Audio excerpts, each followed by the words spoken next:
morning, everybody. Welcome to the brand new Irwin M. Jacobs Elementary School. My name is Carrie Kennedy, the principal of the school. We are so excited to get started. We have a presentation to do of some speeches and welcomes, and then we have some tours to do, so we're hoping everybody is ready to go. I would like to please welcome Mayor Jon Mitchell up to the podium.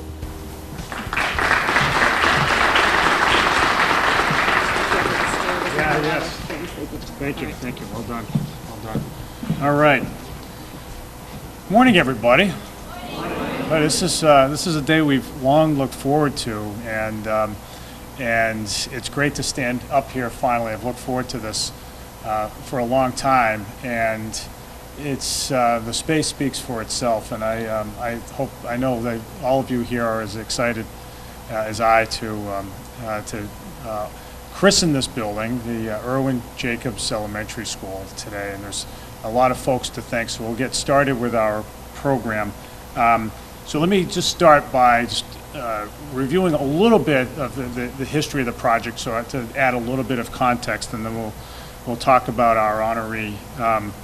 So a few years ago, there was, after an effort to build some new schools in New Bedford, money to build elementary schools that I think most people recognized had to happen in the peninsula, because here at Hannigan we had a school that literally started to crumble, and we had Taylor School right down the street that was going on, I think, 115 years old or so, thereabouts, no exaggeration. And so we went about the business of figuring out how to finance both of those projects. And good projects take time, and when you're fitting in both state and city money for the effort, it gets a little complicated. But I can stand here today and say it has been done. It's done. Both schools, I will note. We've already had a ribbon cutting for the Taylor School, but both schools have turned out fabulous. And for everything that's going to be said today, it is ultimately, all these efforts are ultimately for the children of the South End and the children of the city more generally. And there are lots of folks to thank, and I'm just going to start with thank yous right up front. There are lots of them. There are lots of very deserving people, and I hope to capture everybody, which is no small feat, because this was a team effort from the start. So I do want to recognize first of all the school committee and its dedication to providing the kinds of facilities that our kids deserve in New Bedford. And with us today, and I just would ask you to stand and be acknowledged. Bruce Oliver, the vice chairman of the school committee. Josh Amaral. Jack Livramento. And former longtime school committee member, Dr. Larry Finnerty, who's right over there. The school committee really, in the last several years, has really redoubled its commitment to the welfare of kids in our city, and this is really an emblem of that effort. So I want to thank all of them for their support along the way, without which this project could not have happened. I want to thank the state and those who support the state with money, that is to say our state legislators first. I want to thank our representative for the South End and the West End. Everybody knows Tony Cabral. Tony, thanks for all the support you have given the MSBA over the years, along with Paul Schmid, Representative Paul Schmid, who represents parts of the North End as well. Thank you for supporting the MSBA along the way. I want to thank State Treasurer Deb Goldberg, who oversees the MSBA, the Mass School Building Authority, which funded approximately 80% of this particular project under the formula that applies to New Bedford. She was regretted that she couldn't be here today, but she really wanted to be, and I talked to her about it, and I think that her support has been instrumental. Jack McCarthy, who's been the longtime head of the MSBA, likewise wasn't able to make it today. but we're here with us today is his deputy, Jim McDonald, and we really appreciate all of your support, along with Matt Donovan and Kevin Sullivan, who is the project manager for MSBA. I want to thank the City Council for its support of this construction project. As we all know, New Bedford, safe to say, is constrained financially, but we do as good of a job as anybody in making our dollars go as far as possible for important public endeavors, including especially the education of the city's young people. And so I want to thank the council for their support in bonding for this project. And I want to recognize to that end the city councilors who are in attendance today, and that's Ward 1 Councilor Brad Markey and Ward 5 Councilor Scott Lima. You guys, I don't know where you guys went. There's Scott in the back. I know Brad's somewhere here. Thank you both for there's Brad right there. Thank you for your support. I want to thank Lou St. John, the head of the New Bedford Educators Association, for his support, for again putting not just our kids, but the faculty here in the best positions to succeed. Thank you, Lou. And I want to thank everybody in the school department who headed this up. And I told you there was a lot of people here who've been involved in this. I want to thank, first of all, our superintendent, Dr. Pia Durkin, who made this a huge priority for administration, as well as Barry Rabinovich. Where is Barry? Barry's in the back, but he may be in the back, but he was had his hands in this the entire time and helped us help shepherd this project through, along with our business manager, Andrew O'Leary, Al Oliveira, our facilities manager. Al's somewhere, I think, working on the facility. There he is right now. He can't sit down. He has to make sure everything is just so. As well as our principal, Carrie Kennedy, whom you will hear from later on. I'd like to thank the designers, the architects from T2 Architecture, which is a New Bedford area company, headed up by Peter Tarosky and Nadia Mellon. Thank you for an inspiring example of what I understand to be, what you've told me is, I hope I don't get it wrong, modern contextual design. Where's Peter? I still wanted him to speak, but I'm not going to put the pressure on him. This is fabulous work. I mean, this is great space, and great design in cities matters an awful lot. And when you're in an interior space in a city or an exterior space in a public space, and it makes you feel a certain way, makes you feel engaged, you can thank the designer for, or you can credit the designer for that work. It really does make when cities design things well, people live better, not just tomorrow, not just next year, but for generations. And so that's what Peter and his team have wrought here, have designed here something that is lasting, something that is inspiring, not just for the children who are here, but for generations of children to come. So thank you for your inspiration and for your brilliant work. I want to thank the entire project management team, including Richard Marks. I don't know if Richard is here today. I didn't see Richard, but his entire team, Joe Sullivan, Taisha Walton, John DePina, everybody who was involved in that end of the project to make sure that it moves along, which is such a key function in any major construction project, to have somebody that keeps the trains running, and that's what they did.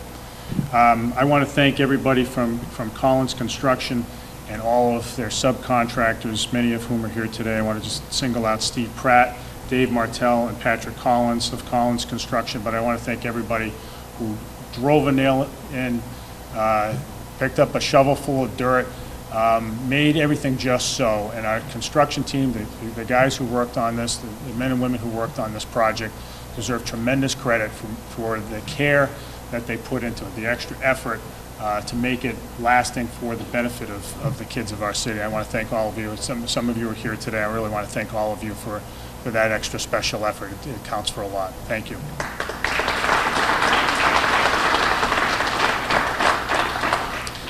So,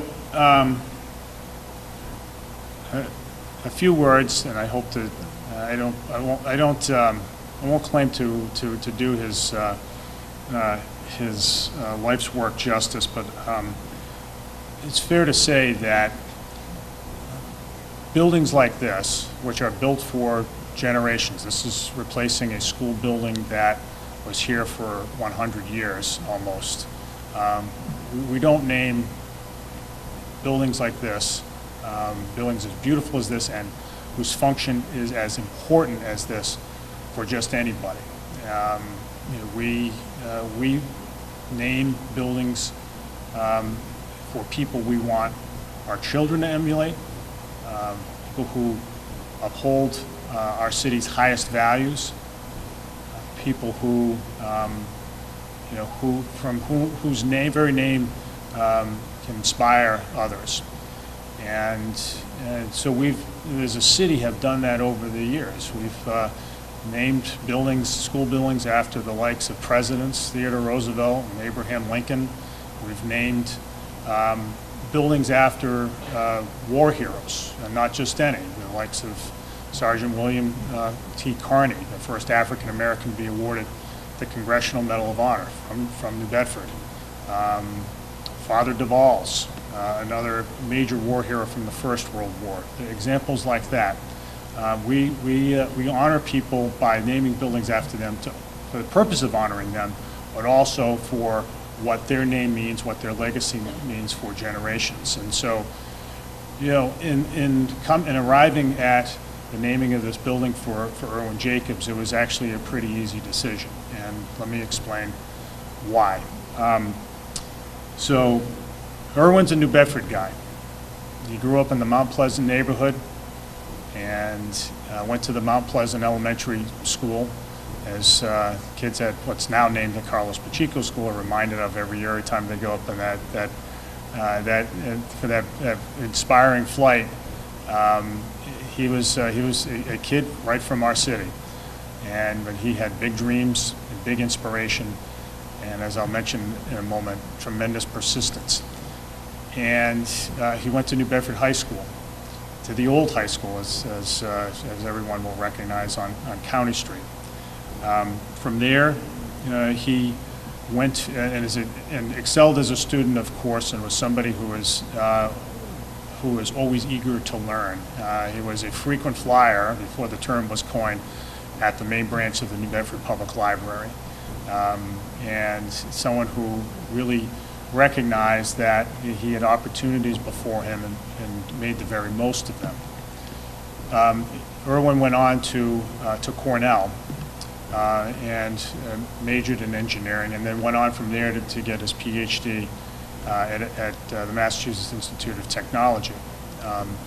And from there, and I think a lot of people are familiar with generally his biography, he went on to become professor at MIT. So over the course of his professional life, there are a number of markers of excellence, and one of the many things that's just so impressive about him is that they are sort of in very different fields.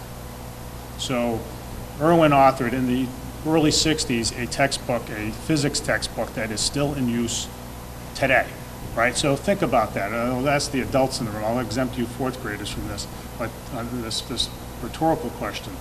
Think about the books you've read, the textbooks you had in high school and college, and you think of one that was written in the early 60s that's that old. And the answer is probably not, because they're often eclipsed by other work. So he is, I remember 2 years ago, we're over at UMass Dartmouth, and John Buck, who's a physics professor over there, lives on Maple Street, came up to him and asked him, hey, Irwin, I think he said Dr. Jacobs, I'm so used to calling you Irwin. Dr. Jacobs, could you sign my book? And I was like, I went up to him later, I said, what do you mean, what, his book? Well, he said, I still use this book in my class, and he said, you first published it in the 60s, which is remarkable. That's what a landmark it was.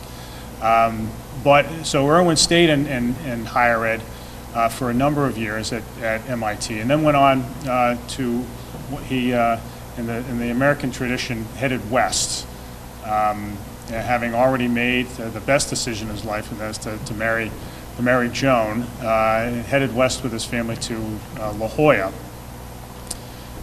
where his family grew up, their four sons, and where he worked also in higher ed in the University of California system. From there, he founded a company called Linkabit, which again, it pioneered certain electronic technology that was groundbreaking even back then. This is in the early 70s. That was quite influential, grew the company significantly in the 70s, and had really established himself in that space. Meanwhile, he was already making a name for himself in a number of circles in emerging technology, and was part of a team around that same time that pioneered one of the first prototypes of the internet, right? So this is before Al Gore invented it, before, that's a joke, guys. He really didn't invent it.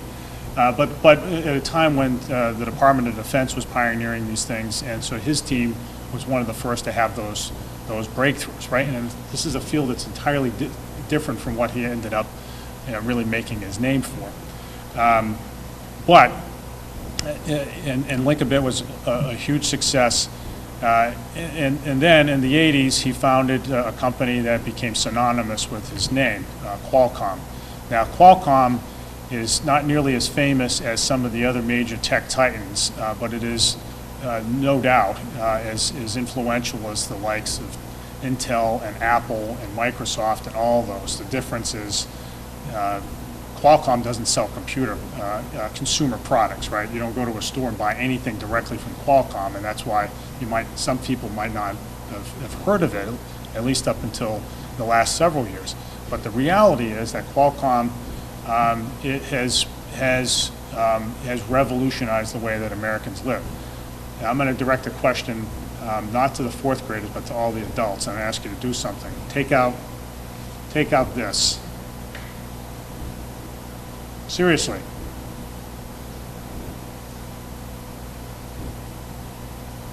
Don't be texting anybody. Don't be tweeting. I'm making a point here. So what I just asked you to do is something that you need no encouragement to do, right? Because we're on these things all the time. These things have changed the way we live, the way we interact with other human beings, the way we do business, the way we understand the world. And there has been nobody, and this is relevant to every school child, right? The person who has been most instrumental in making this technology real, in designing it and and developing the software and developing the fundamental technology in which these things communicate through what's called code display, CDMA. I can't remember. He'll tell you what the acronym stands for, right? I'm betraying my ignorance here. Is Irwin Jacobs, right? So when you think about inventors, about Thomas Edison and Alexander Graham Bell, who came up with ideas with inspiration that changed the way that people lived, think also about Irwin Jacobs. We are just beginning to understand the implications of what he came up with, and so when we look at his significance as an inventor, we should be naming a school after someone like that, especially someone from New Bedford, and we are so proud that New Bedford is a place that Irwin calls home. So in the annals, we have indeed someone who has made history, whose name is now adorned on this building, and that's something that I think everybody should take note of. I will say this too there are a couple of additional points I really want to make. So folks might say, well, inventors, it's always these geniuses who come up with an idea that nobody else thought of, and that's how that happened. And there's a lot of truth to the matter. Try competing in a math contest with Irwin. I think it's a tough competition. No doubt about it. He's a talented guy. But this is the message to all the kids here, and every kid who's ever going to listen to this. It's not just smarts. It is about persistence. It's about sticking with something and running with it, taking an idea and not letting go of it if you know it's a good thing. And that's in the history of the development of this technology, that's what it was about. These things just don't happen automatically. They just don't happen when someone bangs their head in the bathtub and says, oh, I just invented something. It requires persistence.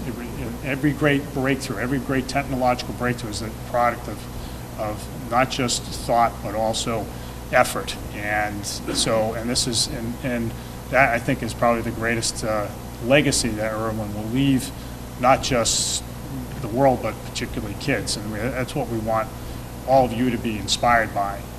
Sticking with it makes a big difference, and that's what he did to make all this happen. He has been hugely generous to our city, to his, I don't want to call it your new home of San Diego because you've been there for about 50 years now, but to San Diego and to educational institutions across the world, medical research institutions, institutions that are all about the development of ideas. And so I wanted just to take the time here to let the record of this school opening reflect not only your achievements, but also your generosity and certainly your connection to our great city, Irwin. And we are so proud of what you're able to accomplish, and we are proud to honor you with the naming of this fine elementary school in your name.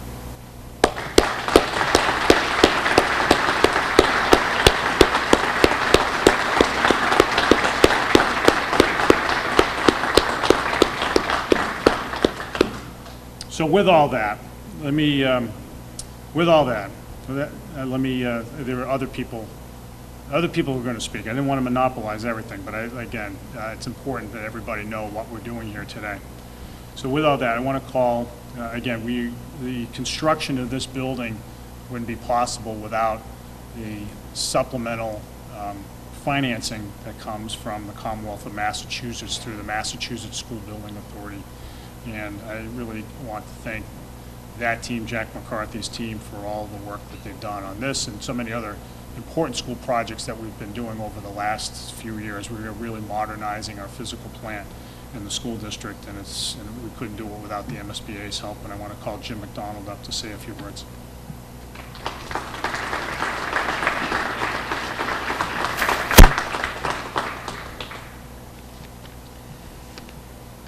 Thank you, Mr. Mayor. First, on behalf of Treasurer Goldberg, who wanted to be here today and unfortunately could not, she wants to extend her congratulations and appreciation for everything and everybody who has worked to make this school a reality. And also, of course, the MSBA Board of Directors, as well as my many colleagues at the MSBA. You know, the MSBA's mission statement is to partner with Massachusetts communities to support the design and construction of educationally appropriate, flexible, sustainable, and cost-effective public facilities.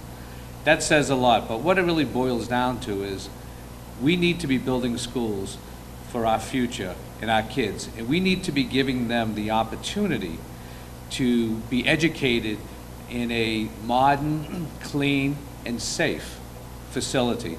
And there's no better example of that than what we are seeing today with the new Jacobs Elementary School. And you know, this 74,000 square foot facility is pretty cool. It really is. And you know, I've been to a lot of schools lately in my role as the CEO at an MSBA. And every time I walk into one, I am astounded, because you can feel the energy, you can see the brightness, you can feel and listen and watch the kids. And it's really astounding, because no matter which school that we go into, new school, it's the same. It's the excitement, it's the vision, and it's the collaboration of the school community and the educators that make this all happen. You know, as the mayor mentioned, the MSBA grant, and we are fortunate to be able to do this. You know, the MSBA was set up a number of years ago because we found, and the legislature found, that we needed to do a better job in building schools. We needed to do a better job in planning, and that's what the MSBA does. And the mayor mentioned a lot of people that he said thank you to, but I also think that we need to thank Mayor Mitchell for his vision, his leadership, and his dedication to not only to the city of New Bedford, but also to the kids that will be educated and learn for many generations to come. So thank you, Mayor Mitchell. And also, of course, the school community, Superintendent Durkin, Principal Kennedy, who I see standing in the back. And since I've walked in this building, she hasn't stopped smiling. So I think that's a pretty good sign that she's excited about today. And also, the members of our legislature, we have Representative Cabral and Schmidt here today, who really are key to the MSBA's success, to make sure that that 1 penny of the sales tax continues to come to us. And quite frankly, and I'll give my pitch that I usually do, we could always use more, because there are many, many school districts that we're not able to work with. And I think we do as best as we possibly can.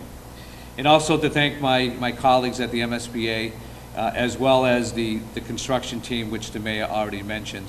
Because it really truly is a collaboration between our organization, the school district, the construction team, and the community. It takes all those people working together to have a successful project. And there are bumps along the road, but together we are able to overcome those bumps and finally and to finish and to have such a great school.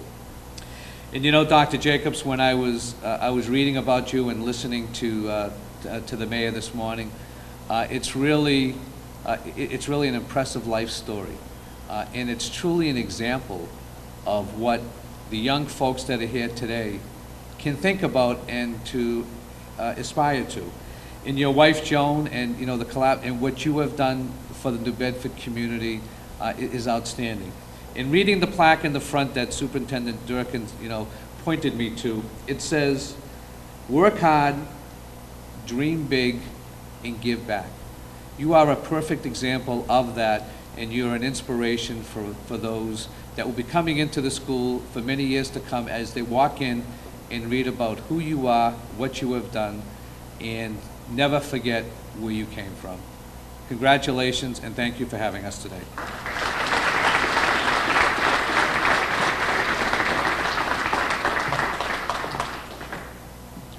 Well, let me echo Jim's salute to the legislature for their support of MSBA.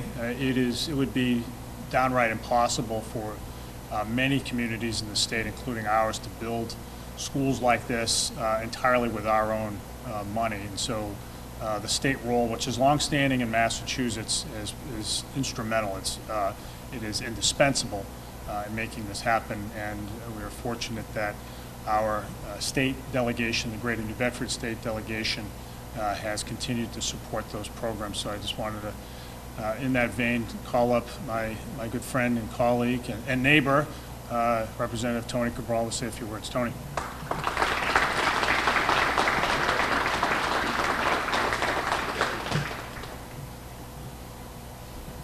Well, good morning. Let me also recognize my colleague, Representative Paul Schmidt, for being here with us.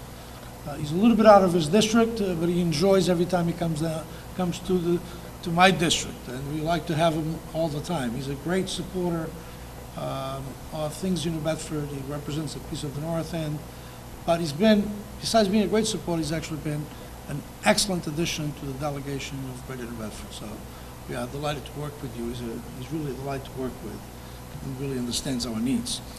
Dr. Jacobs, congratulations. I mean, there's nothing more fitting than for us in a community like New Bedford to recognize a kid, no longer a kid today, but a kid that went to the New Bedford Public Schools, went to Mount Pleasant or the Carlos Pacheco School today, went to New Bedford High School. They will serve, not only the name being in this building, will serve as an inspiration to all the kids sitting here, to all the kids of the South End and the West End, and quite frankly, to all the kids of this city. We need role models like yourself, and role models that left the city never forgot the city. Gives back to those communities that he believes in, not only New Bedford, but other communities that he has touched. But we are very appreciative of your generosity, yours and your wife, Joan. We love every time you come to the city. We enjoy seeing you. And I know the kids that usually take a ride on the plane probably love it more than anybody else. But that's quite an experience. Now, the School Building Authority is really probably one of the great successes that the state legislature has created. It was a creation of the state legislature. It was a creation not of the executive branch, not of anyone who had a bright idea. It was actually created by the legislature. And yes, we set aside funding, which is the key, which is that every time you pay sales tax in Massachusetts, one of those pennies goes to this fund. And that's in part why it's successful, because we not only created an institution or created an agency, but we actually put money, a revenue stream attached to those goals. Because we thought it was extremely important for Massachusetts as a state to be committed in helping communities throughout the state, in New Bedford and others, to really begin to build the kinds of school buildings that we need for today's education. You know, give the tools that are there, that are necessary for the kids to thrive. Create the atmosphere that is important for people to dream. And, you know, I know all of these kids have dreams. And hopefully, part of their dreams will be to follow and use you as an inspiration. Because as the mayor said, persistence, focus, persistence. My father used to say all the time, sometimes it's the little things that either make you or break you, right? It's that focus, that persistence, that tenacity that you have shown throughout your life that I think hopefully will inspire all of us, not only the children of this community, but also the adults in this community. So I'm delighted to be here. I think it was a great choice to name this school after you, because I think besides being a New Bedford kid, or a kid that went to the New Bedford Public Schools, you are today someone we all can try to be like or be inspired by. So, and that's the key. Sometimes names are important. And to me, I always like when we name something in New Bedford for someone who had an impact in New Bedford, either throughout their lives or they started in New Bedford and then they gave back to the city as well. So this is a great choice. Congratulations once again, and hopefully we'll see you many, many more times in New Bedford. Thank you.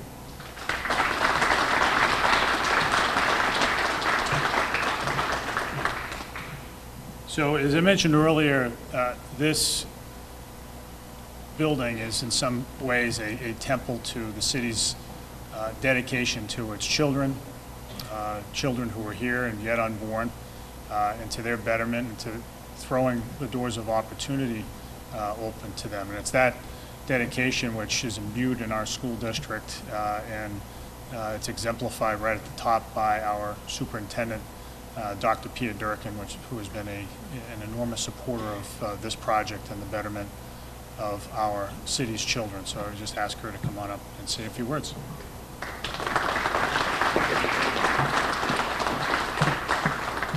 Thank you, Mayor Mitchell.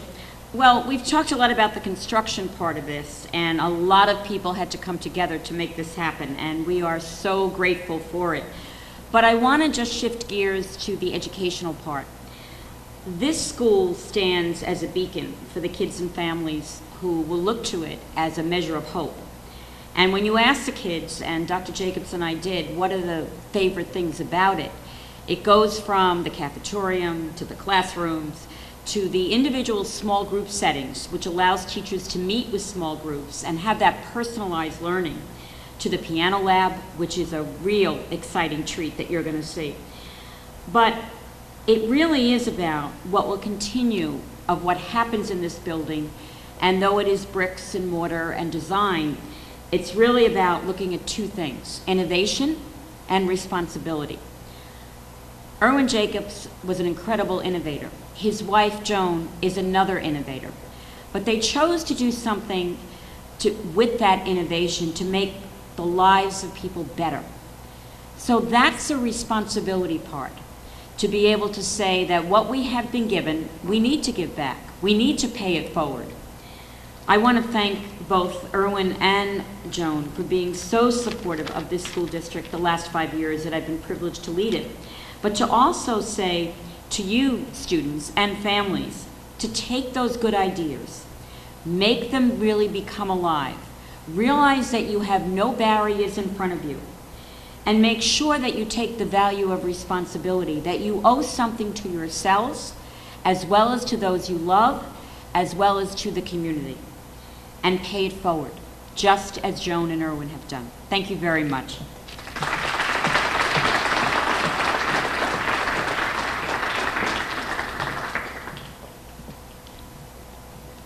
So when buildings like this are constructed, it really is a community effort, and it's not just simply, lining up the construction crews and making it happen. It's, as we've discussed, it's a lot more complicated than that. But the best projects like this are done when they are embraced by the community, and that has happened here. It's been embraced by the neighborhood. The neighbors along Emma and Emery Street have been thrilled with the site, and part of making that happen is the responsibility of the building committee. And I've named some of the folks who've been on that, who are on that committee: Bruce Oliveira and Lou St. John, City Councilor for Ward 6 Joe Lopes, Ari Skye, the city's CFO, and everybody else, Andrew O'Leary, everyone else who was on that committee did a fabulous job making sure that it reflected the values of the neighborhood and of the South End and the peninsula altogether. And it's also true that part of the work has to come right from the people who are leading the effort, and in that case, it's the principal, Carrie Kennedy, who's done a fabulous job at the former Hannigan School and now at the Jacobs School.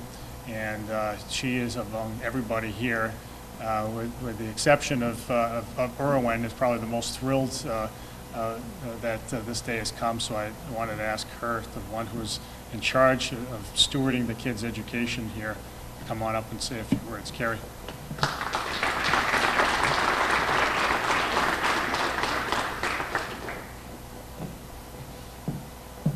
Good morning again. This is such a thrilling day. We've been waiting for it. And we're actually kind of glad it was postponed for a little while, because it's given us a chance to actually move into the building and get a feel for it. We, as everybody has mentioned, are so thankful to all of the support we've been given. It was a true community effort. It is called a community school. And to that end, I want to just quickly acknowledge, so the students have really worked hard. If you could just raise your hand, fourth graders, very quickly. They were the first graders when we first started planning this. We met with David Kelly, met with a lot of people from the architects group, in planning out under the guidance of Dr. Jacobs and talking about high-tech high, high-tech middle, high-tech elementary in San Diego. And the architect got a chance to go out there and see something that was 21st century. So we knew it was very different. We hadn't had a new school in several years in the district, and we wanted something different. The kids planned out what they wanted. We met with the teachers, the staff. Everybody had input into it. We met with neighbors.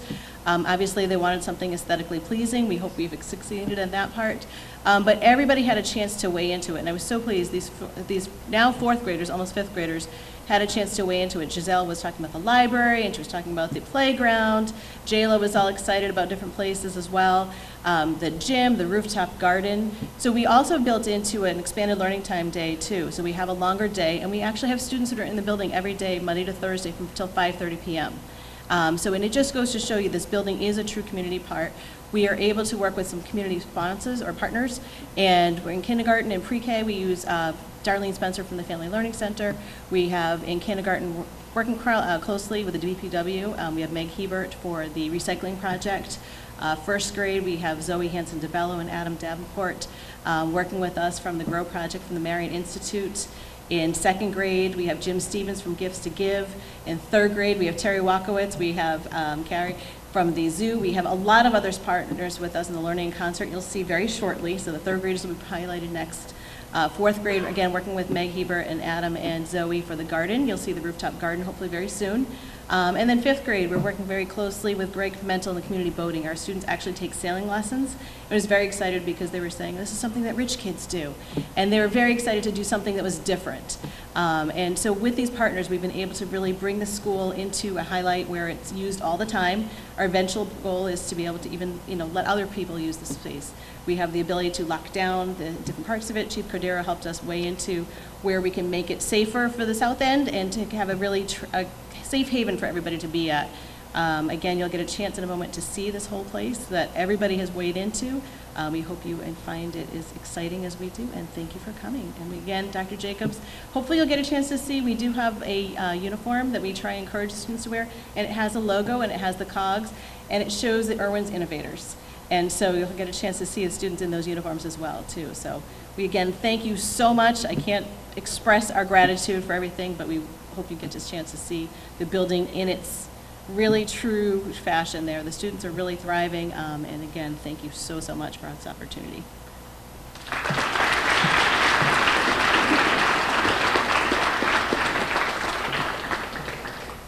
All right, thank you, Carrie. I know we're running a little bit behind time. We're going to cut the ribbon in a minute. Before I forget, I think Irwin is an extra large for an Irwin's Innovator T-shirt, right? We want to make sure you come away with a lovely parting gift like that, Irwin. As I said, I'd like to call Irwin up to the stage and just to say a few words. And he, as I said, it's a big day for New Bedford. It's a big day for the children in this building and the faculty and all of our efforts and throwing open the doors of opportunity to kids in this city, and we're so pleased that you can help us in that way just by allowing us to put your name on the door. Irwin, come on up.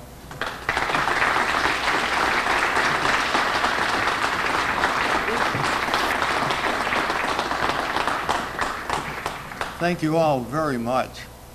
It really is a great honor to have a school named after you. I mean, that is quite remarkable. And it's something we're going to remember for a long time, that we're going to come back hopefully and be able to visit often and see how all the students are progressing. We did have an opportunity to visit while the school was under construction, and we're very impressed with all the thought that went into this building, the planning, and a lot of the special facilities. And so I think it's really going to work out exceedingly well. But of course, it's even better now to come back and see it with students here and with the art on the walls, and it feels like it's really getting some great uses. So very exciting. Congratulations to the opening classes that are here, and may you have a great future based on the education received here and then beyond. Now, I went to school in the north end of the city, now called Carlos Pacheco School, was the Mount Pleasant Street School when I attended, and it went up through the 8th grade. Now it goes up, as you do here, through the 5th grade. But it was a very good education. I still go back. When we visit New Bedford, we try to go by it. And thinking back, there's a lot of things you learn in school. One that has always stood out in my mind was a 3rd grade class in art education, where the teacher talked about Malaise, the artist. Now I'm going to lose the name here. Hang on. Name is not my strong point.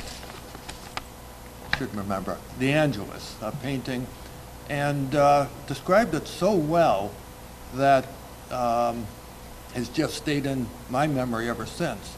Turns out that that painting is in Paris and at the Musée d'Orsay. And so whenever we get to Paris, we will go and visit that painting. So that's remained with me since the 3rd grade. The living in the North End was very good, but the facilities was during World War II when I went through grade school were more limited. Luckily, I lived in an old tenement that had a unused coal bin, converted to oil, that I was able to switch over to a dock room. So that was back in the days when you had film and you had to develop it and print it. And so I actually made a little bit of a business about doing that for others to have an opportunity to get their films developed and printed. So I started being something of an entrepreneur very early and found that, of course, very exciting. The key is to continue your education. You're going to get a very good foundation here, but the plan to go on, obviously through middle school and high school, but then on to college, find those areas that are very exciting to you and pursue it. By the way, I mentioned the North End where I grew up, but I used to come to the South End as well. I was one summer a lifeguard down at the Acushnet Beach School. I'm not sure if that beach still is open or not, and I remember the hurricane of '38 way back when did a lot of damage there, but that was very good. And I had a job in a clothing store, I think it was on South Water Street, but in any case, used to come obviously down to the end of the city as well. Well, we went on, I went to Cornell as an undergraduate, met my wife Joan, so we've been together many, many years, since actually sophomore year at college. Graduate school has been mentioned, etc.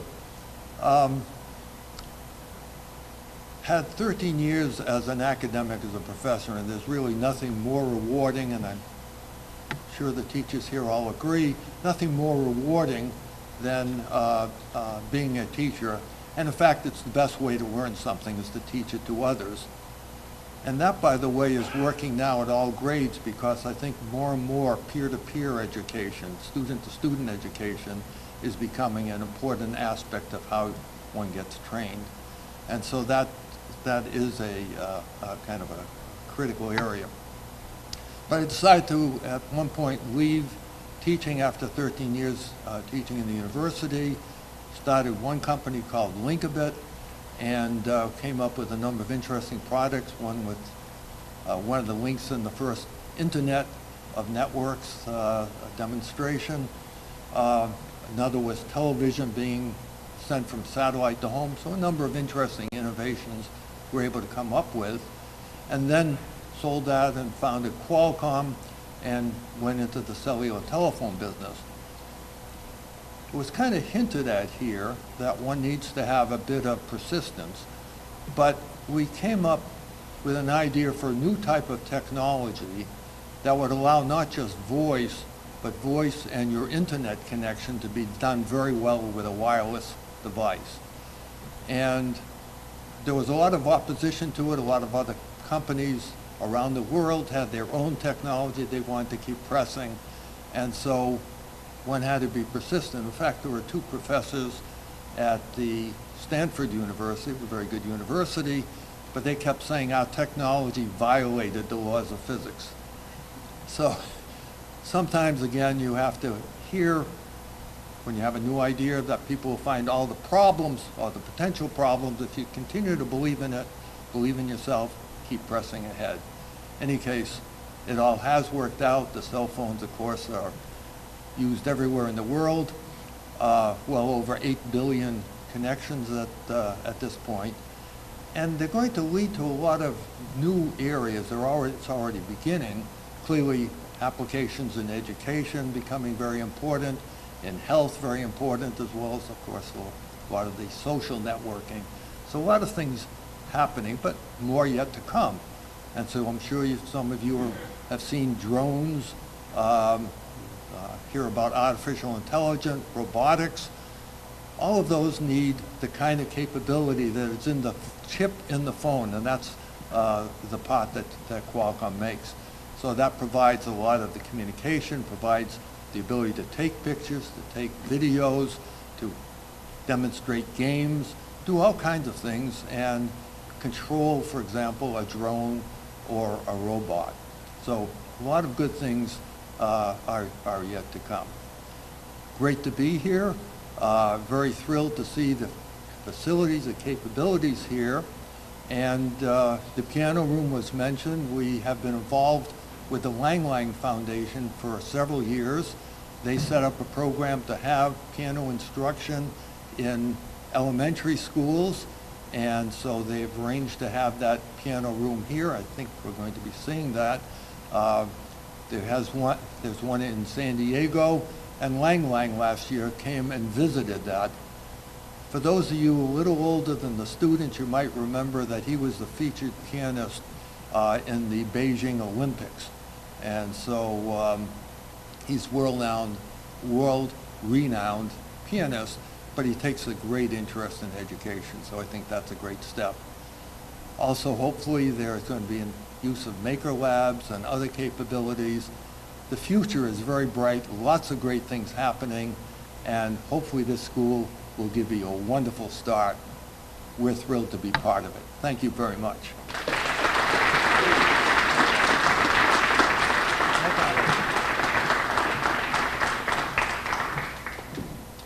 So, just a couple things. So I did neglect to mention the piano room, and I hope everybody gets a chance to take a look. I remember you and I were talking a few months ago, Irwin, and you brought up the idea that Irwin is on the board of the Lang Lang Foundation, and he made it happen to get the piano room here funded in part by the Lang Lang Foundation, which is huge. It's such a unique program, and New Bedford, New York, San Diego, that's where these things are located, and so it's great for it to have a footprint here in our city.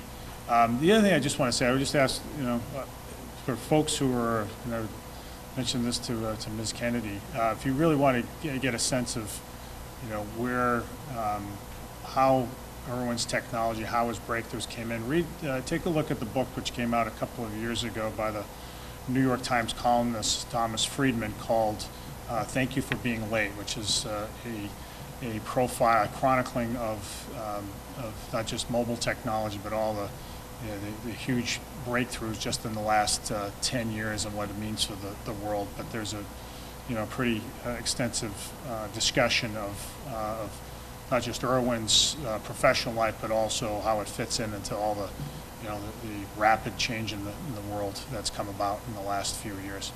So with all that, I'll turn to Ms. Kennedy for a scheduling decision. So I know the New Bedford Symphony is here, and we're cutting the ribbon. You tell me what makes the most sense logistically to go to next.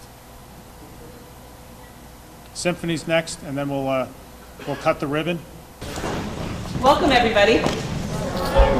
My name's Terry. We're from the New Bedford Symphony Orchestra. We are so glad you're here to celebrate the work that you've done with us in this year's Learning in Concert program. This year, we explored the concept of balance. Balance in music and balance in ecosystems. We learned that balance occurs when different parts work together to support each other. Using the local ecosystem of a New England salt marsh, we explored the living or biotic parts of the marsh to see how each had an important job or niche to create balance in an ecosystem.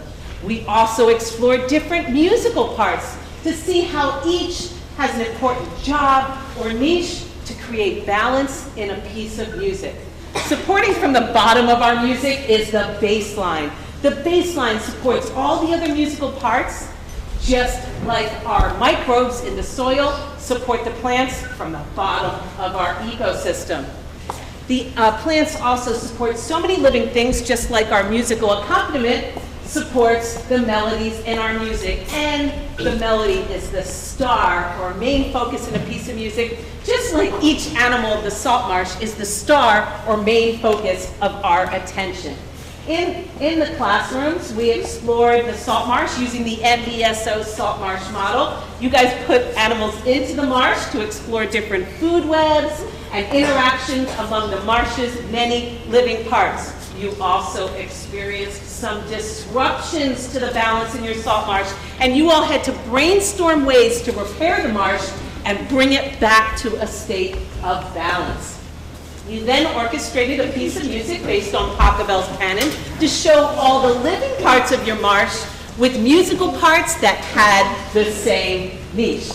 You selected instruments for your music using our range board. Here we see students placing those magnetic bars at the lowest and highest note, so you could pick just the perfect instrument for the orchestra that could play within the specific range of each melody. Well, today we celebrate you. We're going to hear from students who brainstormed ways to repair the salt marsh imbalance and orchestrated their musical parts to imitate the same relationship of living parts in your salt marsh ecosystem. We'll also take a look back at our time in the classroom, in the piano lab, and the cool experiments that we did up in your brand new Spark Lab. But first, earlier in the year, we talked about keystone species and their importance in maintaining balance in an ecosystem. We explored the sea otter as the keystone species in the Alaskan coastal ecosystem. Without that sea otter eating some of the sea urchin population would rise, and they would eat more and more of the giant kelp plants. With the kelp gone, so many other living things could not survive. We also heard that a melody can be keystone in a piece of music. Some melodies are so important and so beautiful that if we take them out of the music, the whole balance falls apart. Well, today we're going to take a look at a keystone species in a different ecosystem. Down in Florida, we can visit Corkscrew Swamp Sanctuary, and here we can walk the boardwalk and observe many different living things. My guide was Arthur, and while walking the boardwalk, check out the video I captured on my cell phone. Yeah, it was that close. This is the American alligator. The American alligator is a keystone species in this ecosystem. Now Arthur's going to tell us why. This is what the alligator has done. He has dug down deep into the swamp, deep into the swamp, and gotten to the water that is just below the surface. None of the other creatures that live here can do that, but they all benefit by what the alligator has done.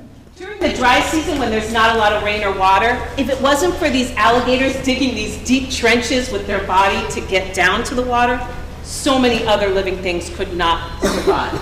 So we're going to play a piece of music by Aaron Copland, and here you'll hear a keystone melody repeated over and over in the music. This melody is so important that if we took it out of the music, the whole balance would fall apart. Watch the screen as I show you this keystone melody. And watch the screen as I show you videos from Corkscrew Swamp Sanctuary of the American alligator as keystone species and the many animals that it supports. Let's listen.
Wonderful job. Wow.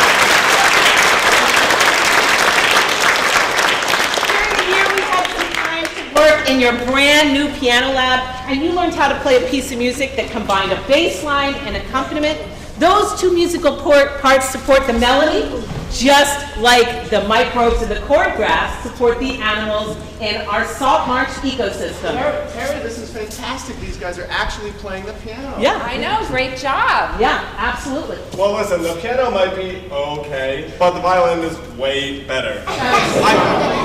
Travis, come on. Right? I actually just learned a new piece of music from my violin teacher. Do you guys remember? No.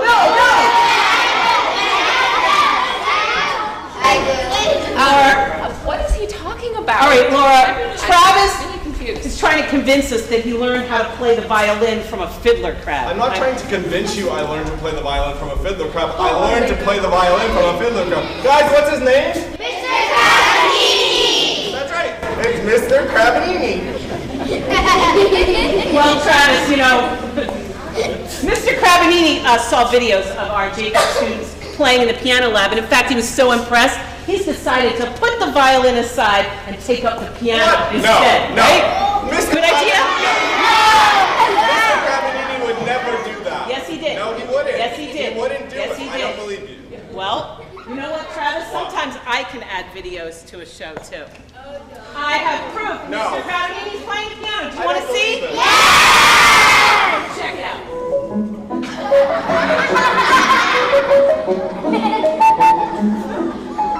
It's good, right?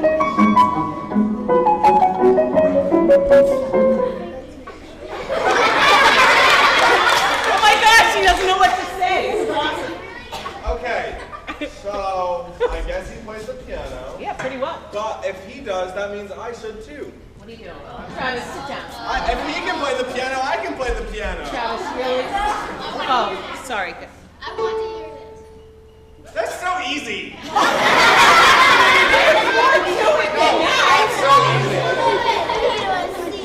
All right, so it's time to hear your Salt Marsh orchestrations. This first classroom experienced a disruption when a house was built near the marsh and fertilizer with nitrates went into the marsh from rain runoff, which caused algae to grow on the surface of the water, and so many parts of the salt marsh became imbalanced. In this next video, a student explains a great solution for bringing back balance to the salt marsh, doing something called greenscaping, adding plants to our communities. Let's listen. If this starts happening, you should try greenscaping.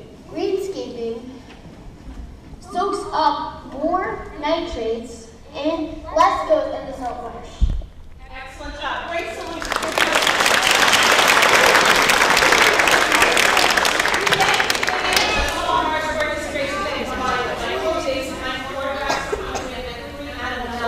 In this video, a student describes the supports in the ecosystem and the supports in your music. Support in the music, it will be the bass line, and for the bottom, it will be the micros, which is down here. And for the another thing that helps the music would be the accompaniment, and for the song, which would be the chord grass. The chord grass is right here. Excellent job. Great job. So you added 3 animal melodies in your music for the raccoon, the egret, and the mummy chops. Wait, who's hiding behind the melody graph? That's better. I fixed that. And using the rainboard, you chose the French horn, the cello, and the flute for your 3 animal melodies. Let's listen to your Salt Marsh orchestration.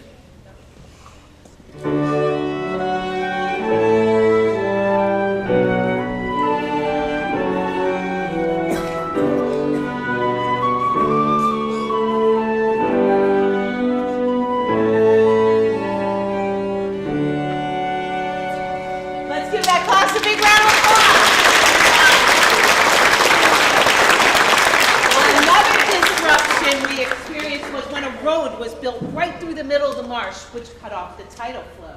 In this video, a student describes a solution to bring back the balance to the salt marsh. Cut a bridge through the road, and then so the salt water could go through to the other side of the salt marsh. Great solution! Award. You created a salt marsh orchestration that combined a micro bass line, port grass accompaniment, and 3 animal melodies for our fiddler crab, mamachogs, and heron. And using the range board, you selected the French horn, the cello, and the violin for your 3 animal melodies. Let's listen to your salt marsh orchestration.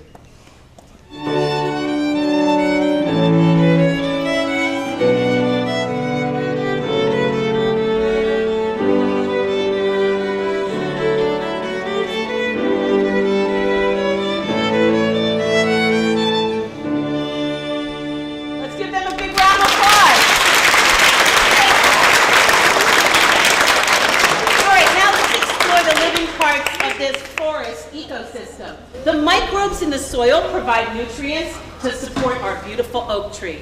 The oak tree provides support for our great horned owl, giving it a place to nest and perch while it hunts for food.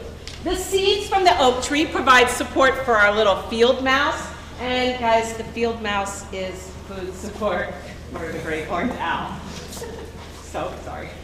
So in this next piece of music, you're going to hear these living parts of the ecosystem represented by musical parts that have the same niche. But before we do that, I have a special surprise. What? We partnered with the Buttonwood Park Zoo, and Carrie, remember she came and worked with you in the classroom? Yeah. Well, she's back. And she's brought a special friend to introduce our next piece. Now, this friend has very sensitive hearing, so can we be very quiet as we welcome Carrie?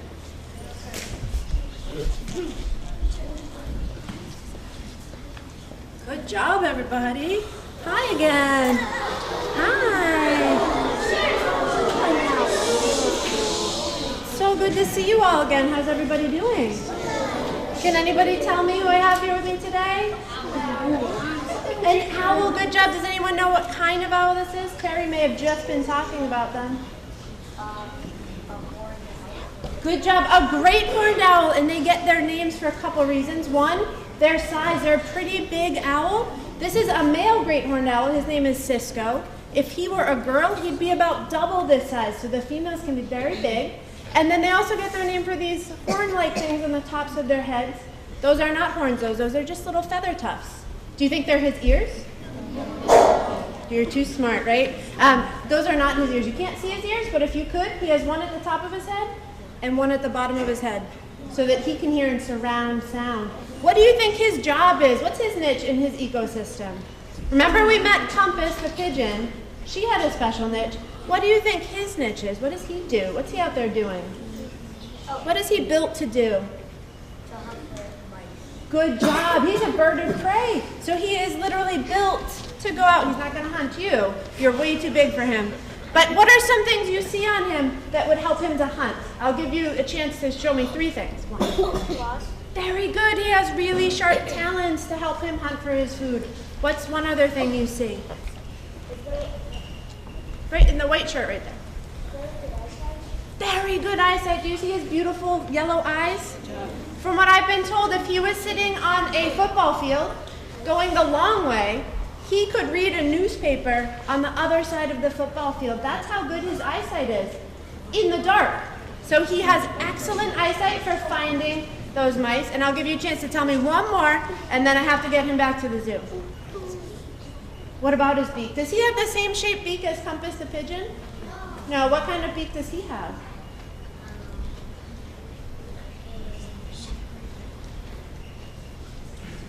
It's hard to tell. He has a lot of feathers, doesn't he? Is it kind of sharp and pointy and kind of hooked? Yeah, that's for ripping apart those mice that Terry was talking about. Thank you, Carrie, so much. Can you guys give him your silent round of applause that you learned the other day? Good job. Thank you so much. In this next piece by Strauss, watch the screen. Oh my God. Watch the screen. As we show the microbes, the oak tree, the field mouse, and the great horned owl, how they work together to support each other to create a balanced ecosystem. And listen, as the bass line, accompaniment, secondary melody, and main melody all work together to support each other to create a beautiful balance in music. Let's listen.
many different musical parts to play all at the same time. This music with its many musical parts reminds me of an ecosystem with many different living parts. All right, guys, what's that word? Biodiversity. Biodiversity. Let's break it down so we know its meaning. What does bio mean? Oh, Let me hear it. Living. Right. What does diversity mean? Different. You guys know your stuff. When we have biodiversity, we have an ecosystem with many different living things. Biodiversity is so important for a balanced ecosystem. For example, here's a salt marsh with a beautiful egret. With biodiversity, this egret has a ton of different choices for food. Now, biodiversity is really important for an animal's survival. For if there's a decline in one animal's population, and let's say there are not as many mama chogs anymore, with biodiversity, there's still plenty of other food options to support our egret. Now, we can hear biodiversity in music, too. Bach combines 6 different melodic ideas all at the same time in this piece. So you can keep track. I'm going to put a salt marsh animal with each melody. First melody will be for our egret. The second melody for our heron. The third one for our raccoon. The fourth melody will be for the fiddler crab. The fifth melody will be for our little mama chug. Mr. Crabinini? And the sixth one is for the little grass shrimp. Now, at one point in the music, you're going to hear all these melodies going at once, and I want you to do me a favor. I want you to imagine what it would sound like if one of these melodies disappeared. Well, with all the other musical parts still in the music, your ear would hardly even notice that one was missing, and the balance would remain. Just like with biodiversity, a declining population in one animal would not impact the balance. Let's listen to the Bach.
you for our program. That's not our program. Mystery Crab Eating Return! No, that's not it. The sounds and shapes of symmetry. Thank you, everyone. Have a great day.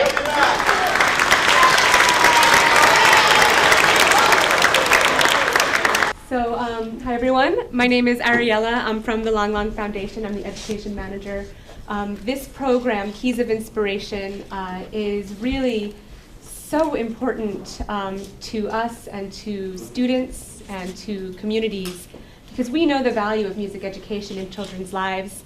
We know that it creates a safe, creative place for kids to come during the school day and express themselves in a different way than they do in normal classes. It gives them an opportunity to be creative and be excited, right? It's fun in here, right guys? Yeah. Raise your hand if you like the piano.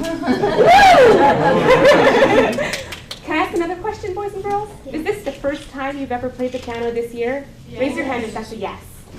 That is so cool. That makes me so happy. And you know, that's why we do what we do at the foundation, because we know that when you put a child in front of a piano for the first time, they discover something new. They discover what they're capable of achieving. How many of you thought that you'd be able to play a piece of music this year, right? How amazing is it to see what you can do? So we are just so proud to be able to do this for children. Long Long says, when you give a child the gift of music, you give a child the world, and we really truly believe that. So thank you to the Jacobs for helping us do that, and thank you to our wonderful teacher. And thank you to all of you boys and girls, because you are what make this program so special. Thank you. Great. Boys and girls, can you say thank you to the Jacobs and to Miss Ariella? Thank you, Miss Ariella. We'll do it on 3, all right? Yay. All right. You gotta put a handle on. All right. Hold on. Oh, yes. There we go. Here we go.